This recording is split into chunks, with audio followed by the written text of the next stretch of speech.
terrible idea. You've got to scrutinize your source, okay? So a much better source would be somebody like the Machinery's Handbook would be a pretty darn good source for that, okay? They'll tell you. Maybe somebody that sells sheet metal, your supplier, might be able to help you out there. Or just purely known as a calculation.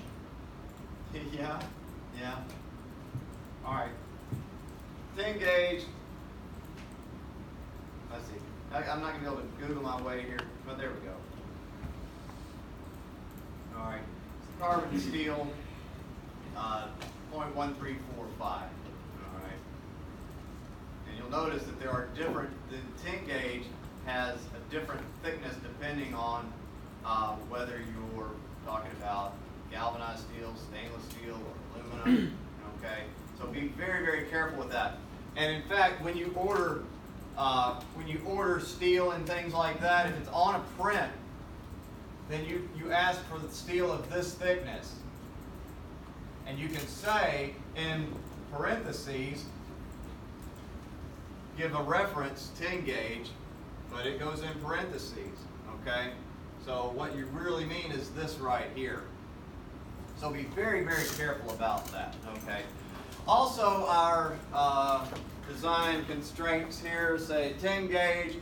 They also say where the location of the crankshaft is going to be on the bike when this thing is in the right position. So we'll get to that in just a little bit. What else do we know about the frame? Well, it's 0.75 inches tall. That is to the outside of the bent frame. All right. That means later on when we do this dimension out here, we're going to want to have a nice round number for the outside in this direction when we know what that is. But we don't know what that's going to be right now. We don't know how far we need to extrude it in this other direction right now. Okay? All we know is this much about the frame.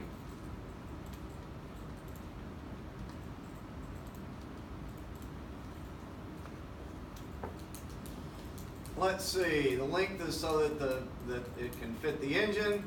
There are going to be some slots on there. It doesn't tell us the slot dimensions.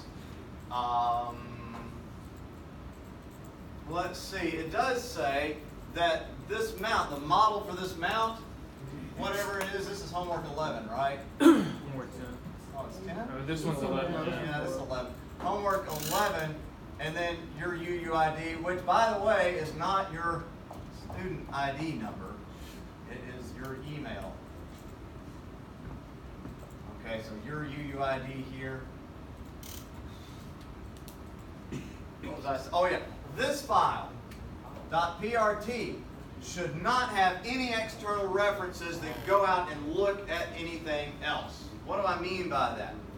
We're going to want later on to, we'll have this model of the engine, and it seems like it might be the right thing to do to actually tie that geometry together, actually steal some geometry from the engine and use it inside here.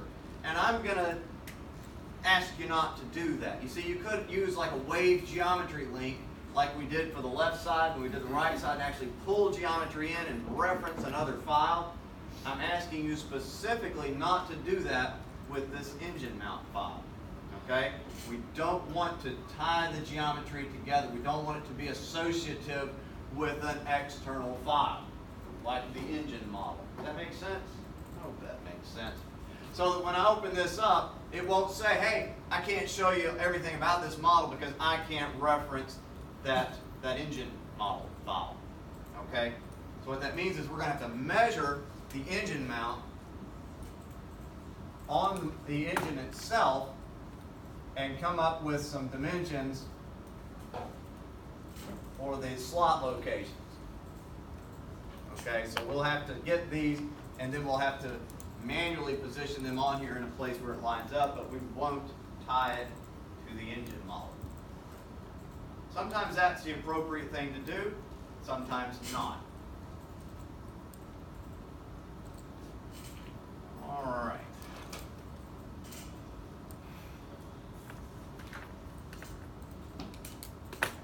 we can start by opening up your completed frame assembly.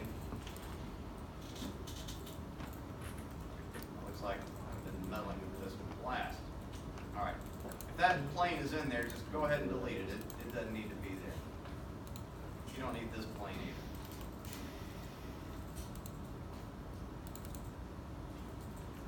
All right, so first of all, let's get the engine in position, but before we put the engine in there, let's go ahead and get some geometry ready to mount it to. Okay, it says the end of the crankshaft is 3 1/4 inches from the bike center plane.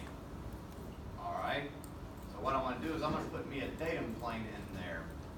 Mr. Hewitt? Yes. When I try to open my assembly of the two halves, right, it's like I can't find it or it won't open. Like it'll open each side individually, but it won't do both together. All right, so where is your assembly file? My C drive or whatever it is, my own. It's on your network. your U drive, and the Yeah. other two files, are they sitting in there with it? Yes. All right, go to open up the assembly and find this thing, assembly load options.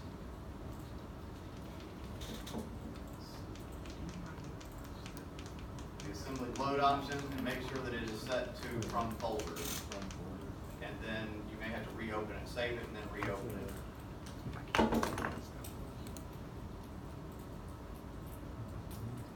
Yeah, that's what it's says. It's from folder. Yeah. Let me see if this can be solved easily. If not, just grab all of mine and just use it.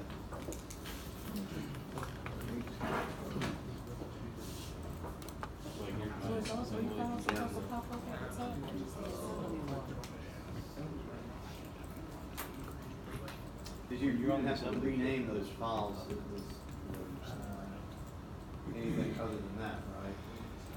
You know, rename goals in front. Oh, okay, But, so. yeah, that's not right. It says But right how now. Yeah, take the. I thought as long as you like, No. as long as you didn't save, resave it, like as a different. No, if you change the file names, there is a way to do it, but it's too tricky to even try. So Professor Hewitt, Yeah. is this what you want right here? They're acting like two separate. Okay.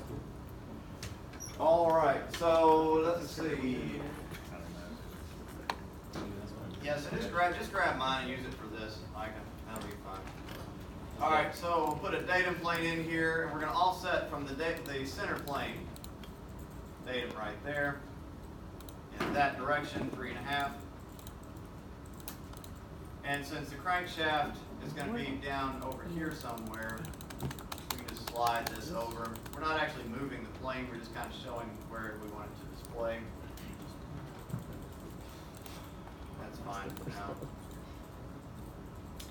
And then it says that the axis of the crankshaft is 16 1/2 inches forward from our rear datum.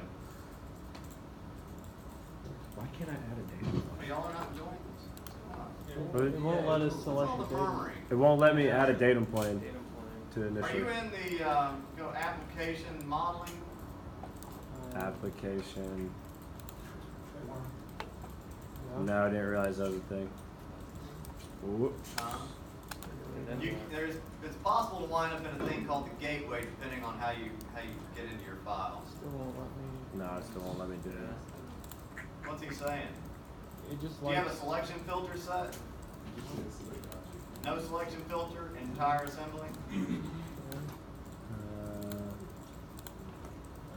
Do you have? Oh, there it goes.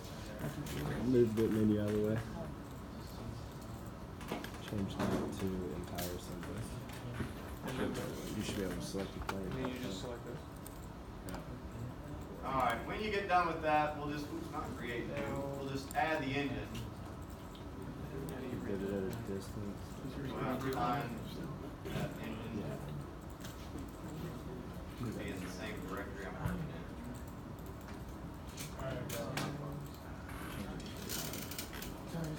GX160.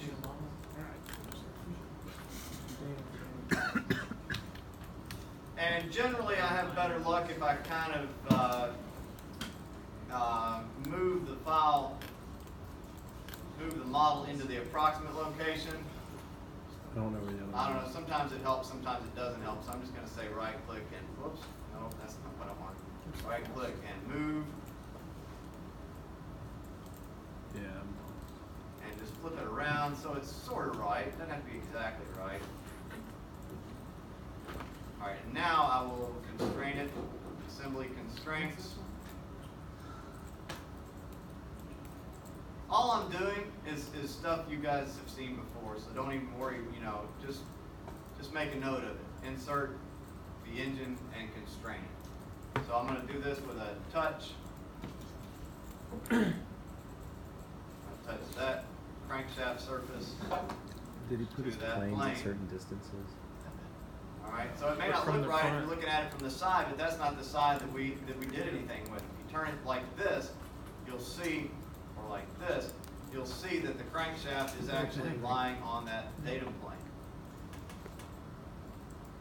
Now we want to position it so that the axis of the crankshaft, which is in here, is lying on this other datum plane. There. And apply. Now, it may not look like